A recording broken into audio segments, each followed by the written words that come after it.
If you aspire to be a leader, to have a business, to retire on vacation perpetually, you have to come in with that cleaner mindset where you are all in. And Nick Saban, I heard on a podcast where Nick Saban, the Alabama coach, he says to his players, I don't want you to practice until you get it right. I want you to practice until you can't get it wrong.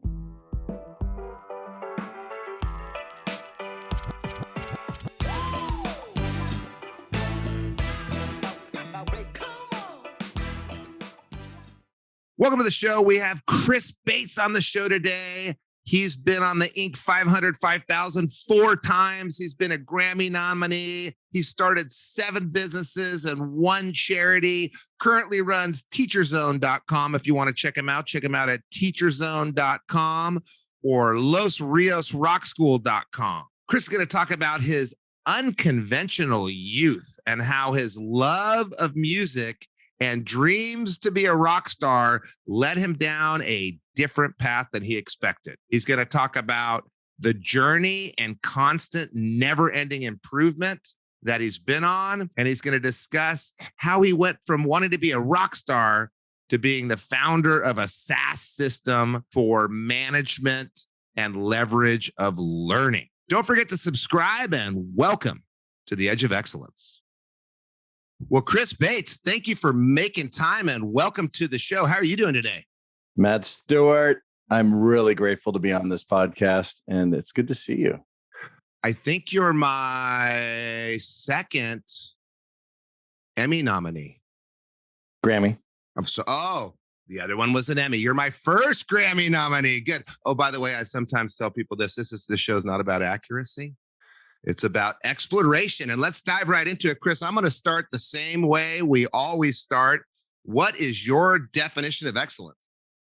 Excellence. So when I saw that you were going to, I've listened to your podcast and then others have had some really cool answers. I started thinking about this and I'm like, I remember years ago, Matt, did you ever listen to those Tony Robbins tapes? One time on my way to a company trip in a car with a young lady who I didn't respect very much. So I never listened to Tony Robbins again because I thought it was crazy. Since then, I've realized how helpful it is and how wonderful it is to seek coaching and focus on things and work on mindfulness. But no, I have not done it since I was 19 years old going to Mammoth. I might have been the similar age, but what I got from it mostly was CANI, constant, never-ending improvement. And CANI. And so I really like that. But, one thing that I tell my kids all the time that I try and think about is I think excellence for me is that, the sentence like, do what others won't so you can live like others can't. And I think that embodies excellence. When I think about excellence, I think about a little bit of obsessiveness. I think that obsession is healthfully channeled, creates excellence. I also think about excellence is doing something, never seeing an end game. So I think when I was young, I saw excellence as, when I get to this, then when I get to this mountain, that when I get this award, then. And now I really see, there's no arrival. It's about the journey.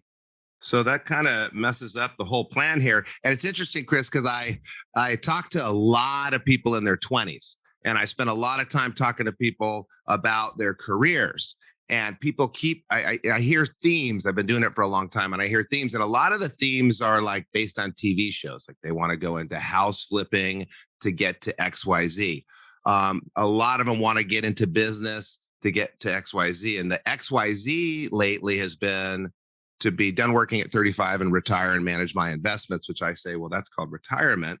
Good luck with that. I'm having you on today because you've got this way of starting businesses that's so strategic with the end in mind. And now you're telling me that your definition of excellence is not how you start a business with the end in mind, a SaaS business, not a different type of business, but that excellence is never seeing an end in mind and there's no arrival. So how are we going to tie that together? Or should we end the whole show now?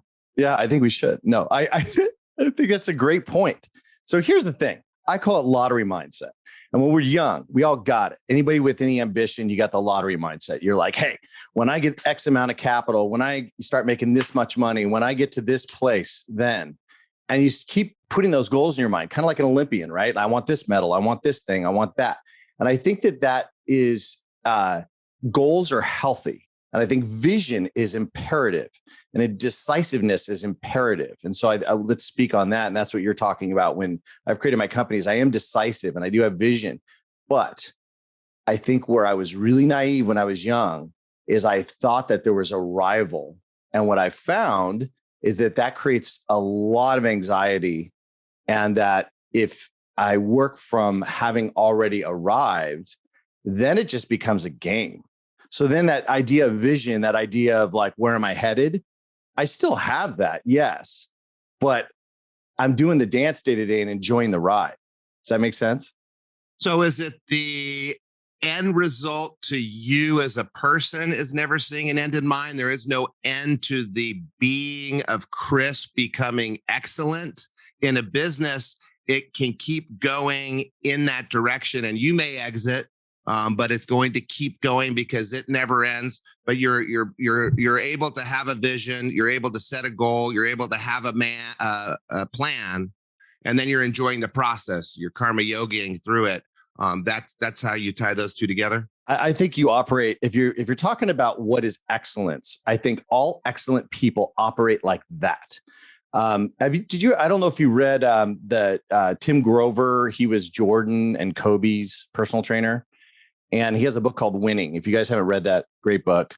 I've got it sitting literally right on my desk, right below the monitor. Yeah. Paperweight. What I love in that book, he defines. Did you just say paperweight? No, not a paperweight. Sitting there because that's the next book to go on a plane. Nice. Yeah. I get all my reading done either in the middle of the night or on planes too. So that what he has is 3 definitions, Matt. He's got what does he call them? Coolers, closers, and cleaners, right? The idea of a cooler and his definition is basically someone that just gets the job done, right? It's like, I know I got to do this job. So let's say you want to, like you said, the goal is to retire at 35, as you said. A cooler is not my personal goal. I think that may have been my goal. Tim Ferriss, really infected a lot of people. Yeah, I think so. Which I think being perpetually on vacation is actually an amazing concept. Well, the concept is I'm going to make enough money to retire on my investments. And so I wanted to put together a few podcasts where we're talking about, a lot of people want to start businesses. How do you start a business? That we're going to have another guy, Calvin Cox, on today. He lives that lifestyle in Hawaii. We're recording a podcast today. How did he get there? But the funny thing is you don't work till you're 35 and then manage your investments. You may work till you're 35 and have enough investments to manage, but that becomes your job, right? Right. And then essentially, that goes along with what you're saying. And I'm sorry to interrupt, but you're saying you never know what the end is, right? And if you're focused on the end and you're fixated with the end, you have that deflation when you get there. But if you're focused on the process and you've got the serendipity, you still can have the goals. You can tie that together. You can still have the vision. You have to, but you've got to enjoy the process and not just be so focused on that end result is what you will be more successful. Because closers, and cleaners, you'll operate at a higher level. So cooler is your average person, right? They got a goal, they're going to meet it. Done. Very standard. Closer, a little higher level. A lot of salespeople, and probably you and I throughout our career at certain points, we probably gone down to closer level. Closer to me is just someone that's a little bit better than everybody else. So anyone listening to this is probably already a closer. Question is, can you become a cleaner? And so when he defines Jordan and defines Kobe, and they're like, what made those guys different from everybody else you work with? He said, they're cleaners. They never stop. And he goes so far as to say he caught them in the locker room hours after practice, cleaning the locker room. 2 greatest guys in history, arguably. And they're just so obsessed. But more importantly, they don't see it as work. They're just all in, right? 110, all in. So I think that if you aspire to be a leader, to have a business, to retire on vacation perpetually, you have to come in with that cleaner mindset where you are all in. And Nick Saban, I heard on a podcast where Nick Saban, the Alabama coach, they've been like number one for like 18 years or something.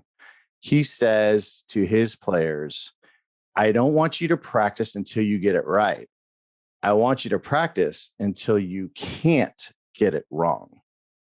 And if you think about the level of effort that it takes to practice until you can't get it wrong, that shows why Alabama is so dominant. And so I think that cleaner mindset, that you're never done, that constant never ending improvement, that obsessive quality, I think that if you can do that, enjoy, you're killing it. And you're going to see a lot more success, and you're going to operate at a higher level in whatever business you design. Well, based on your 16 sound bites in the first 7 minutes of this podcast, I would say that you've practiced media training and broadcasting till you can't make a mistake.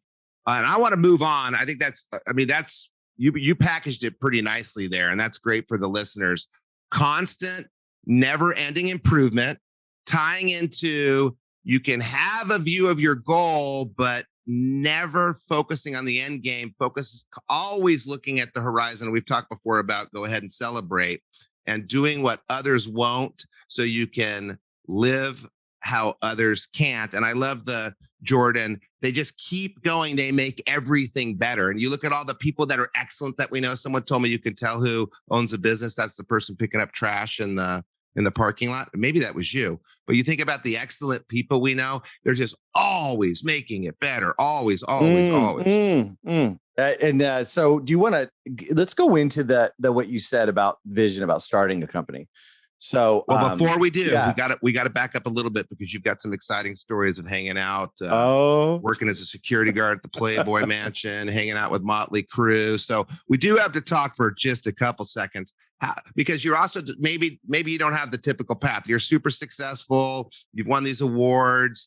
You've got this school where everybody looks up to you. You've got this giant SaaS company where you're helping people learn music worldwide. But you were kind of a crazy metalhead, long-haired rock star back. I mean, not rock star, wannabe rock star back in the day. So your path may not. A lot of people come on here and they got the great grades and they went to Vanderbilt and then they crushed it in some banking company, blah, blah, blah. Your path's a little bit different. So for that guy out there in the car right now, banging his head to 21 Pilots or whoever it's going to be now, or that person that's, having fun in college, working in a band, is really passionate about some artistic endeavor. Why don't you talk about what life was like in high school and how you ended up turning that into what you turned it into today? So we're going to go back. So in 8th grade is where it kind of started for me. I started playing drums when I was like 5, and I got in a band in 8th grade, and we rehearsed relentlessly. It's the work you do that people don't see, but when you love it, it doesn't feel like work. So we rehearsed. So we got pretty darn good. So we had a 10-song set, I believe, and it was these 80 songs, and it was just a fun set. And we talked the principal into letting us do actually they had what do they call it, where the school shut everybody, an assembly for the entire 1,600 population at my middle school. And so this is Serrano Middle School. So they had this giant quad area we set up, and literally there's over 1,000 kids of our friends watching us, and our band slayed. And when I was done, I got mobbed and all my drumsticks got taken by chicks. I was sold. I was done. I'm like, okay, I want to do this for a living. This is amazing. Like to be able to do what you love and then have people tell you you're amazing. I was all in. So that's kind of how it began for me to realize that playing in bands was pretty freaking cool. So then through high school, played in bands and aspired. Guns N' Roses, when they came around, they really inspired a friend of mine. He sings for Buck Cherry, Josh Todd and I. We played in bands in high school together. So he and I used to sit under a bridge and just dream about being rock stars. So my very first entrepreneurial desire was to be a rock star. And so I think the lessons learned from that is that, when you are like on fire, like with an idea about something that's exciting, we literally packed up everything and moved to Hollywood. So I lived right above the whiskey. So it was pretty sweet back in the day where, one morning I went jogging and you've got Flea and Lane Staley and the Henry Rollins band sound checking. We got just me standing there checking them out. To be around that environment really was pretty inspiring.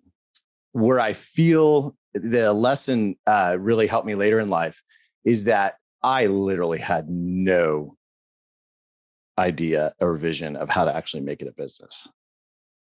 And that really is, I feel like if I had now in hindsight, if I could take my knowledge now and go back to those days, I probably actually could have realized my dream. Ultimately, after about 4 years of having fun, playing the club scene, I worked at the Playboy Mansion for a while, kind of got to see it all. I realized, gosh, I don't know if I can figure this business part out of this music thing. I think I need to go start a business. And so that's what eventually drove me away from it and to start my first actually real estate business in Denver, Colorado. So, and that's how it always happens, right? You have an idea, you're super passionate about it. I don't know if I've had anybody on that actually executed the original idea. I wanted to be a rock star, but I see how it works.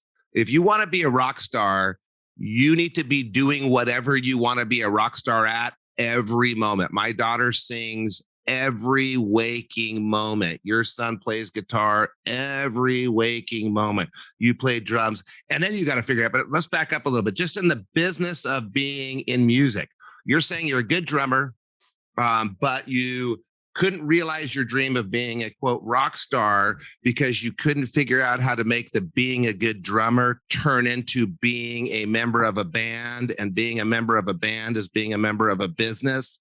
And you decided you wanted to be a member of a different business.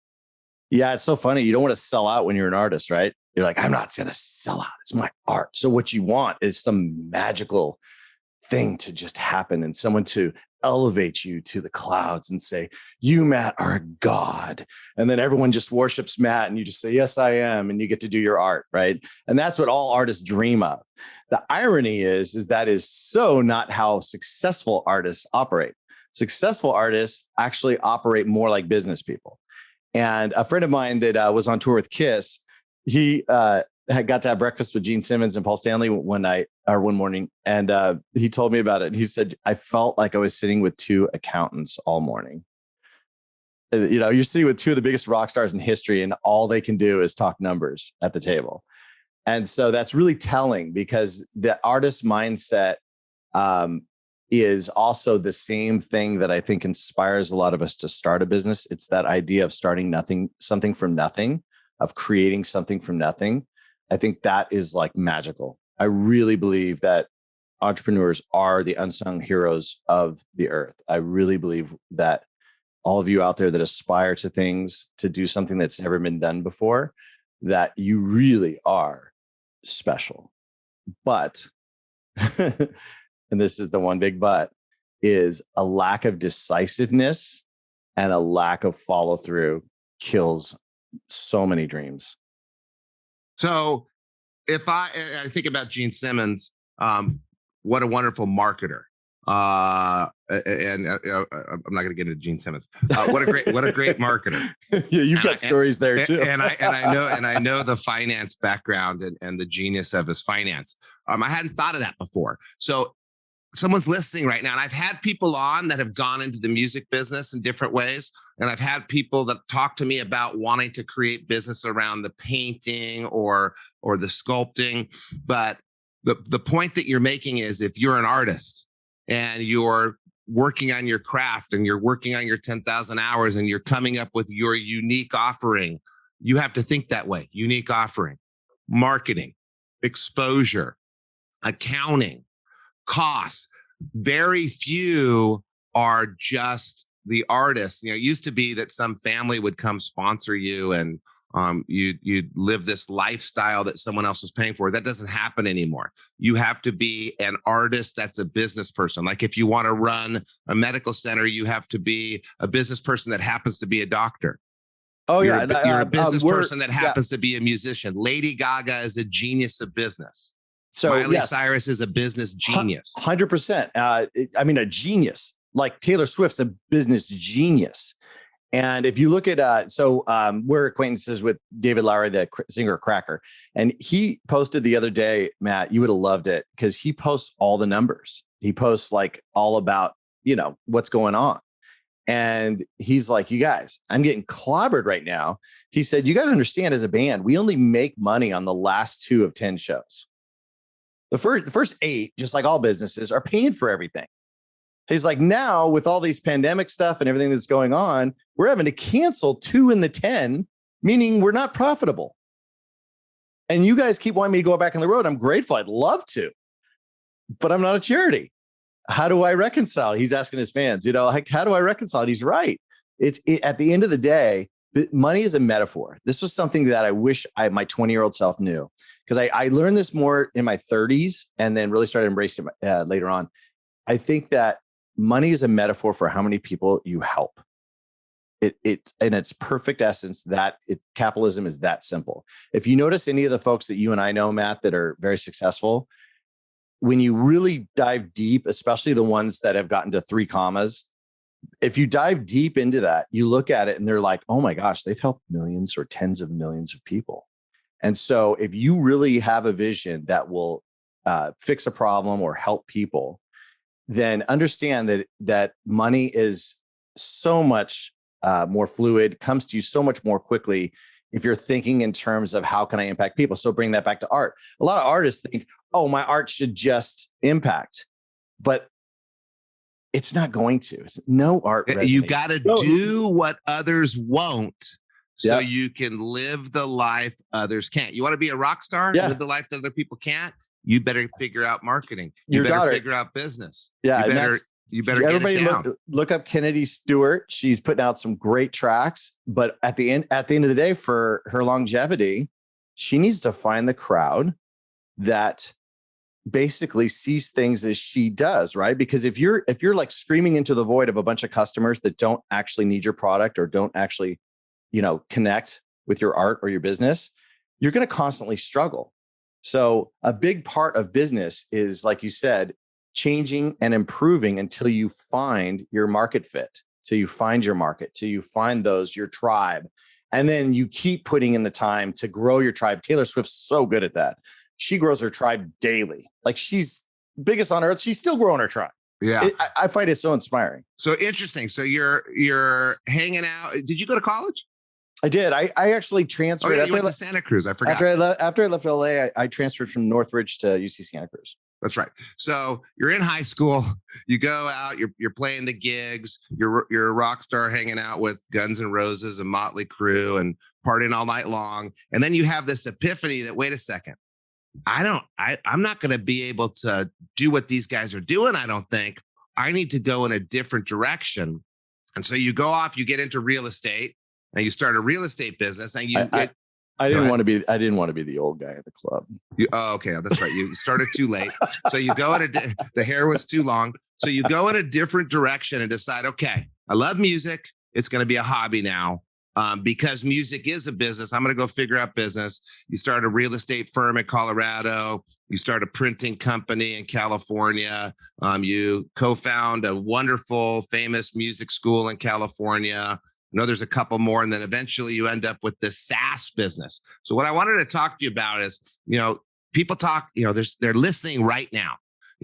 There's some that want to go in music, but there's a lot that want to go in business or into leadership. And the one that's listening right now that wants to go into business, that's listening to you going, oh my God, I got to be open to these different ideas. Oh my God, maybe my path isn't exactly what I want. I got to do some things that other people don't. What I want you to talk about is, how do you pick the idea? You've started all these different companies, but you must have had 30 ideas before each one. How do you pick the company? How do you select the right one? How do you model it? And how do you, especially with the SaaS business, begin with that exit end in mind, tying it into, you've got the spirituality of never seeing an end game and enjoying the process? Brilliant. So anybody, if you don't know what SaaS means, it means software as a service. It's basically subscription. So people paying you every month, hand over fist. One of the things that I found, Matt, you're a foremost business expert, and you probably talked about this before, but there's only 2 things you can sell, right? Products or services. And so the challenge was selling products. And a lot of people, they sell their services, but they're transactional services. So real estate would be an example, right? a real estate agent, I made a lot of great money, but it's limited to the fact of you're transactional. So every time something has to actually, a transaction has to take place for money to come in. That's, really stressful. And so there's a lot of great marketers out there, and you can build your systems around moving product that create giant, the transactions basically act like recurring. But that just stressed me out. At the end of the day, I was like, gosh, I'd finally made, for those of you listening, if you're in college or whatever, when you make your first, 30 grand or something, you're like, oh, sweet. Then you're like, I can't wait till I make six figures. Then you do. And you're like, oh, sweet. And then when you start figuring out how to try to level up, you realize, gosh, if I'm doing transactional work, so I'm trying to move product, that means that I'm going to be like literally not sleeping if I really want to scale up to having a global enterprise. I mean, for those of us that aren't Jeff Bezos that raise $1 gazillion, that's a whole nother conversation. The concept was, how could I create something that was self-sustaining? That was what attracted me first to have real estate agents. I thought, if I had 2 offices, and if I have real estate offices, we had an art gallery in the office, so people would come in, it was leads from my realtors. I thought, that would be, but the problem is they were doing transactional work, so it wasn't very consistent either. So SaaS was like this aha moment for me, where it was like, oh, subscriptions. Wait a second, you mean people will just pay me every month? And then we just agree to provide them a certain level of service for that? I love that, because now we can create systems around the service. So if you look at both my software companies and our music school, they're all subscription-based businesses, because that consistency, I believe, allows you to deliver a higher level to your customers. And it also makes it a lot more fun for staff and for us as owners. It's not as stressful trying to pay rent or trying to make payroll when you have consistent recurring revenue. So that's the answer to that. You don't have to go out and hunt every meal. Some of the meals come to you. So farming versus hunting. Great. That's a great metaphor. Love it. So it's just so interesting. You start off, I'm going to be a rock star. You end up teaching people to be rock stars. In the middle, there's 7 steps of constant, never-ending improvement.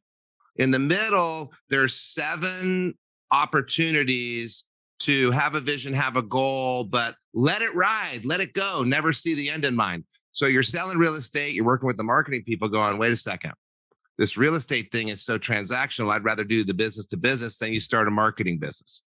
And then you start a printing business because you need to serve the marketing business. Then you start a SEO company to serve the marketing business and the printing business. And, you have a great time with that. You exit, you move back into the musical world and come full circle back to your dream of teaching kids music, teaching them how to be rock stars, running the business of music. But with all that knowledge, a half life's worth of knowledge, you get to where you wanted to be at 22 years old. And I want to make that point real quick. I call it a pre-life crisis. You sit at home, you're under the bridge thinking about being a rock star, and you go home and you toss and turn. You're under the bridge, figuratively, thinking about being an investment banker. We were literally. Yeah, literally, figuratively, investment banker, doctor, lawyer, astronaut, whatever it is. And you're at home and you're tossing and turning and what if and worrying. And that's what Chris is saying. Let go of the end. Let it happen. If you're following constant, never-ending improvement, if you're swinging for the fences and hitting home runs, you don't know where you're going. You're having what I call a pre-life crisis. Back up. You don't have to decide what you're going to do for the rest of your life. Right. You don't know, by the way. It's impossible. So, the airplane metaphor? I love it. You know how like airplane doesn't go A to B, right? It doesn't just go a straight line, right? It's like the wind's hitting it and it's zigging and it's zagging, and that's the journey. You don't know. You simply pick an endpoint, so it gives you some sort of direction. So the biggest mistake I see with young people is that I didn't have and you didn't have is indecisiveness. That is the biggest killer to your career. Just pick something and go with it. My brother said, go a year. He was on the podcast. Go a year, commit to a year, see what happens. And 100%. Yeah. Is if you don't pick, you can't iterate. You can't, if you don't know that term, it's a term we use in software a lot. Iterate means to get better. So if you don't constantly, or if you don't make a decision first, there's nothing to make better. And now, granted, Matt, I've pivoted. I mean, when I developed my current software company, we help learning businesses globally. So anyone that teaches classes or lessons. And so we run their whole business with our software. But when I first started, that wasn't what we were doing. We had this vision that we were going to help them in one small way. And then we went out and tried to sell it, and no one would buy. So I had to look in the mirror and say, okay, no one's buying this brilliant freaking idea we have. What will they buy? Been there, by the way. Yeah. What will they buy? And that pivoting, right? It's still embedded in my original vision. It's just I'm willing to change until I get it right. So tenacity, sticking with that first, being decisive enough to just start on the path, and knowing that you can't find your way except in process. I had a business partner years ago. He's a great example. He will not take action. He's just this most brilliant person, but he's the guy that sits in the attic with a freaking notebook for like months on end. And you're like, dude, are you ever going to take action? I'm planning on, I'm getting it together. And so my thing is, I love planning, but my planning is very quick to market, very quick to action. So decide fast, fail up, fail hard. Challenges. Can you imagine? I'm now obsessed with challenges and failure. I think they're great. Can you imagine? That is the only difference between you and me. I always say, Matt and I and all our friends that are entrepreneurs that are successful, the only difference between us and everyone else, we're not better looking. Well, you might be.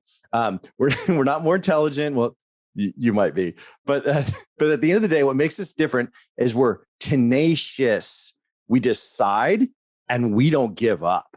And those two qualities are qualities that I think all of us have in us. But for a lot of folks, they don't find it till later in life. So if you're 19 years old listening to this, just decide and start on the path today. And there's an interesting, and I don't know what the answer is. There's a decisiveness, a perseverance, a tenacity, a work ethic. And there's a fine, like you decided not to be a rock star and you moved on. You decided to sell your marketing business and move on. You decided to change the SaaS software company from a singular focus of helping in one area of business to many areas of business after putting a lot of time and a lot of money and a lot of energy into the one way of doing it, like a couple years, right? Yeah, so, millions of dollars.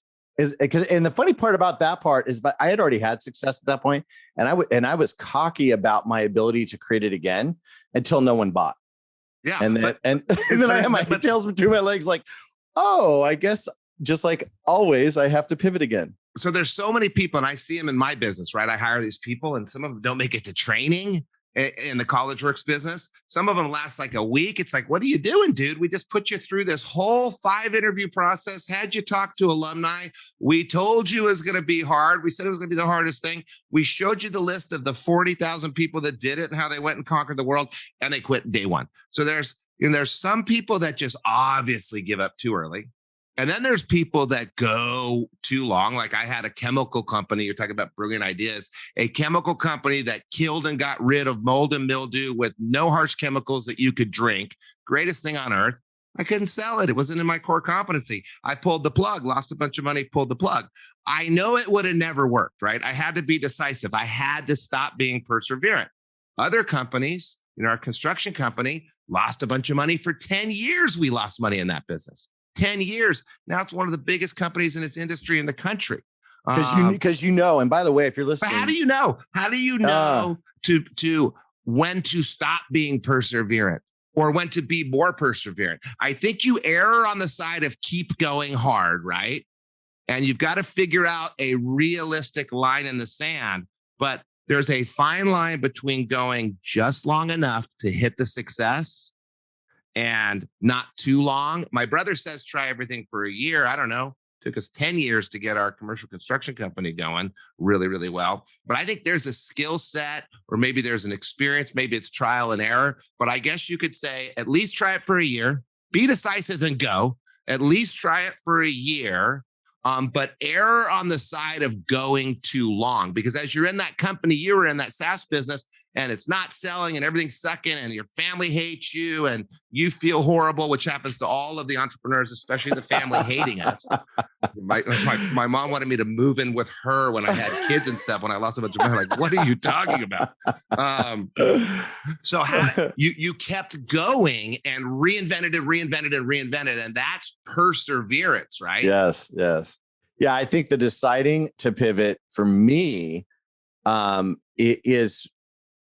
I don't know if I always was this way, but I think what it is now. I guess I was when I left Hollywood. My mindset is, listen, if I can't monetize it by actual paying customers, not friends and family, not some pyramid thing. If I can't actually have people want to give me money for a service or a product, then I need to keep tweaking. You remember you and I, we saw that Katz who talked about the supply versus demand economy. And so years ago, in the olden days, it was a supply economy. If you controlled supply, you would kill it, right? So you could actually control the supply of a certain product and you would crush it. But nowadays, it's demand-based, right? So let's take burgers as an example. I mean, there is every boutique burger place known to man out today, right? Like clearly it's something that people desire, but how do you make it amongst all those? So I think a lot of it is realizing that you go demand first. You have to focus on the users or the customers. Focus. What you're getting into is you have a decision filter. You have a bunch of factors. You're not guessing. Is this my obsession or is it something they actually need and want? You're not guessing. You're not listening to your friends. When do I keep going or do I stop? You have a bunch of factors that you analyze. You make inquisitive and intelligent decisions, and you go or not. Well, I'm going to start to wrap this up a little bit, Chris. It's been amazing. I appreciate all the input, but there's a couple things, and I can't wait to hear this. Well, first of all, I'm asking you two questions. What did you do to push yourself over the edge of excellence? And you dangled on the edge of excellence for a while, right? You tried a few different businesses, you tried a few different things, and you were pretty damn good. You were maybe best in your market, but to become world-class, what was it that pushed you over the edge? You can tell by the podcast, you're well-read. Was it the groups you belonged to? Was it the reading you did? Was it just your tenacity? What was it that pushed you over the edge of excellence in the end? Great question. Modeling. I think modeling is one of the most powerful tools that we all have. I thought when I was young, I could reinvent everything. And I thought, I'm the freaking smartest guy on the planet. I could just like rewrite everything and I'm just going to make it my own world. And now I realized as time went on, God, why am I trying to reinvent the wheel? So model as much as you can. Find someone that's in your space. Find someone that has the skills you're looking for. Find someone that's already had success and model them. Don't try and reinvent the wheel. Which is not easy. That involves studying. That involves thinking. That involves analyzing. Right. We used to call up 3 comma. I call it billionaires 3 commas. We used to call up 3 comma people and stuff like that. I had a group of 10 of us software owners that would travel around, and we would come into town and we call people and say, hey, with Seattle, Manila, all over the world. And we call people and we say, hey, there's 10 of us coming into town. Will you meet with us? We want to learn basically what you would have told yourself when you were our age. And that was one of the most powerful things ever, is to actually sit with someone. We had one guy, we're sitting in his skyscraper and he's wearing pajamas. And it was awesome. And he's telling us, oh my gosh, he's like, I can't believe you guys are smart enough to ask someone. Like, just ask for help.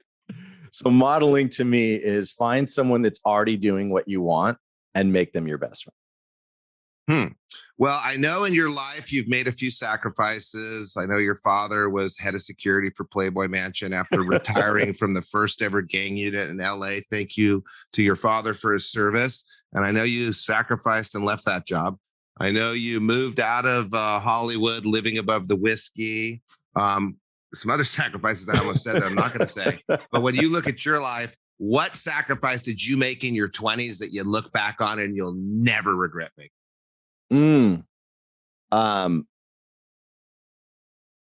Time, that obsessiveness. I think I definitely am in the class of one of the hardest workers in the room. I'm never satisfied. You know, it's ironic because when I talk about always being satisfied, it's because that's my plight. Like I'm trying to stay in the moment. I'm trying to keep my presence. But that little tinge, that burn that keeps you going. What I don't regret is that in my 20s, even though I was failing a ton, I was still getting at it. And so I think all of you out there, work ethic there is no substitute. It takes a minimum of 5 years to be successful. Minimum. Now, if you just find your success really low, then you could do it in a year.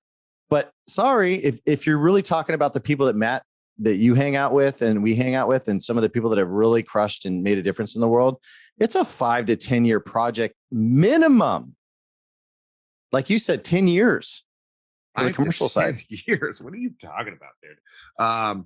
Well, I get 5 to 10 years. I don't know anyone that's become an incredible mark maker in the world, except for maybe they had like some instant fame. But even you take the Kardashians, they haven't made their mark yet. They haven't achieved the excellence that they're going to achieve yet. So, but what you're saying is you worked your ass off. It takes more time than you think, I guess, is the better way to say it, right? Yeah. It could be, because it could be like it's like they say, 10 years and I know that those of you listening, if you're really optimistic about your success and stuff, it's only because the more success you have, the more you start now comparing yourself up. So you no longer see what you might have thought was successful, 2 years ago, you now see as just a baseline. So you keep leveling up. Well, Chris, I really appreciate you making it on the show. The only regret I have is you mentioned my daughter's name, which is going to get me in big trouble with her. So if you are my daughter and you heard Chris mention your name, it wasn't me. I'm sorry. I'm a fan of yours. I'm sorry. I love you so much. And I look forward to you embracing my love in the future. Chris, really appreciate it. It was an excellent interview. Thank you for making time to come on the Edge of Excellence. Thanks for having me, Matt. Always a pleasure.